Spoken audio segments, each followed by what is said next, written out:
Đây các bạn ơi, một chiếc đùi gà là thơm phức luôn này các bạn này. Đấy, ngửi đã muốn ăn này các bạn ơi. Đấy, thơm lắm.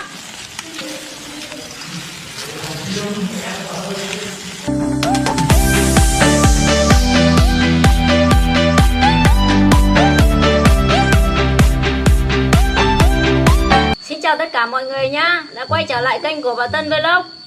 Hôm nay bà Tân Vlog sẽ thực hiện clip nướng 100 chiếc đùi gà siêu cay. Nếu mọi người thấy clip này hay thì đăng ký kênh ủng hộ bà nhá. Và bây giờ bà sẽ không để mọi người chờ lâu, bà sẽ đi thực hiện luôn. Đây, bà mua 100 chiếc đùi gà cũng khá là nhiều tiền đây. Đây. Rồi, bà sẽ đi ướp, đổ vào và ướp gia vị. Rồi, khá là nhiều. Rồi.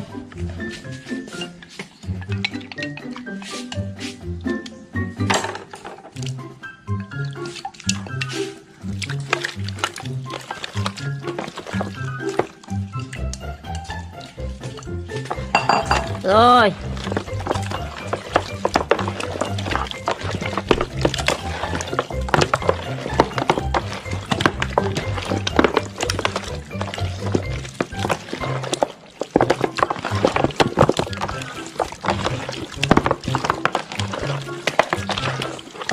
Mọi người đã xem bà ướp chưa? Đây.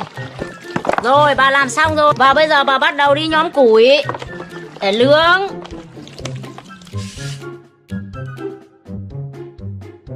Bây giờ bà đang nhóm lửa.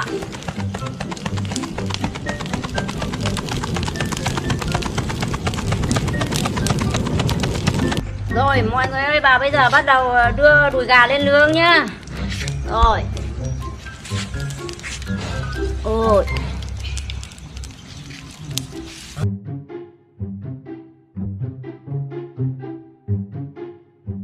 Ôi ôi, cái đùi này thơm quá các bạn ơi.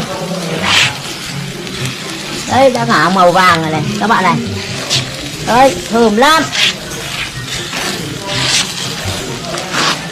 Đây các bạn ơi, một chiếc đùi gà là thơm phức luôn này các bạn này. Đấy, ngửi đã muốn ăn này các bạn ơi. Đấy, thơm lắm.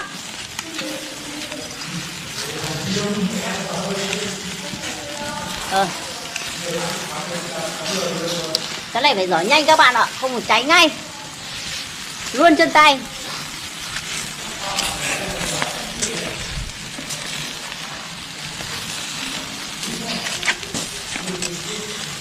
Luôn chân tay các bạn ạ.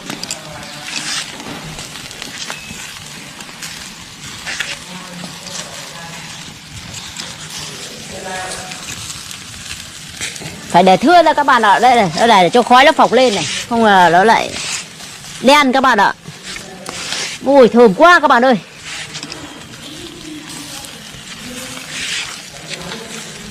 Đây có chiếc đùi lại gãy. Ui.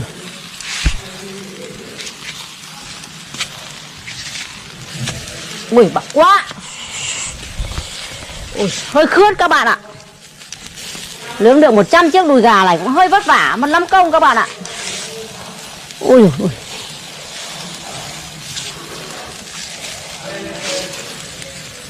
Giờ đều thì nó mới vàng mà nó chín đều các bạn ạ. Không có là nó đen ngay, mà nó chín không đều.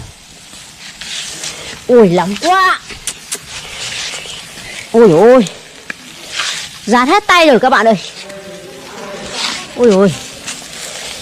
Ui ôi. Quá. Không được nghỉ lúc nào các bạn ạ. Này chết thôi. Nướng xong 100 chiếc đùi gà có khả năng bác phòng người nữa thôi các bạn ạ. Ui ôi. Ui.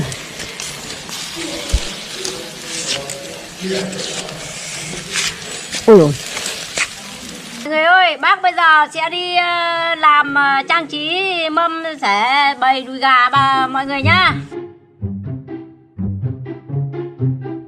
Rồi xong rồi bác đi xuống bác giải đùi gà lên. Mọi người ơi, đùi gà đã chín rồi, bác bỏ ra mâm để thưởng thức nhá.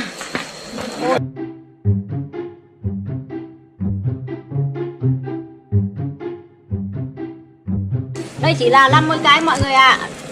Tí nữa bác lại nướng tiếp. Nóng quá. Ôi dồi ôi.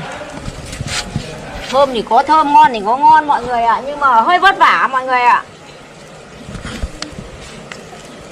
Có khả năng nướng 100 cái đùi gà này xong rồi bác kêu phòng hết người mới thôi mọi người ạ. Ôi thơm quá. Ngon thì có ngon nhưng mà mất lắm công quá mọi người ơi. Mọi người ơi, đây là 50 cái đùi gà lom rất chi là ngon. Còn 50 cái bác lại đi nướng tiếp nhá.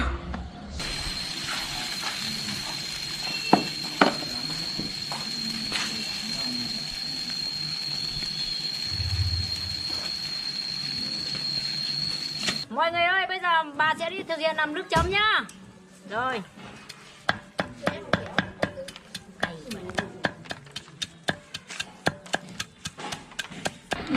Mọi người ơi, bà đã làm xong nước chấm rồi. Đấy, ngon lắm. Mọi người ơi, bây giờ bà đã nướng xong 100 chiếc đùi gà siêu cay. Bà sẽ mang ra để mời mọi người thưởng thức. Đấy để kéo chứ ra này.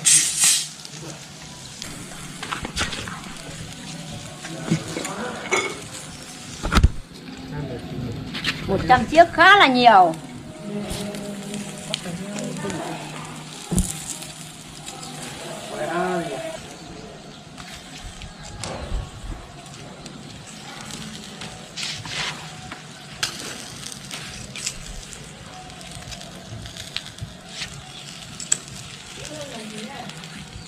Mọi người ơi, bà đã nướng xong 100 chiếc đùi gà siêu cay. Bây giờ bà đã đi mời mọi người thưởng thức. Mọi người lom này, ngon ơi là ngon này. Đấy, bà nướng này, đấy. Mà ngon lắm.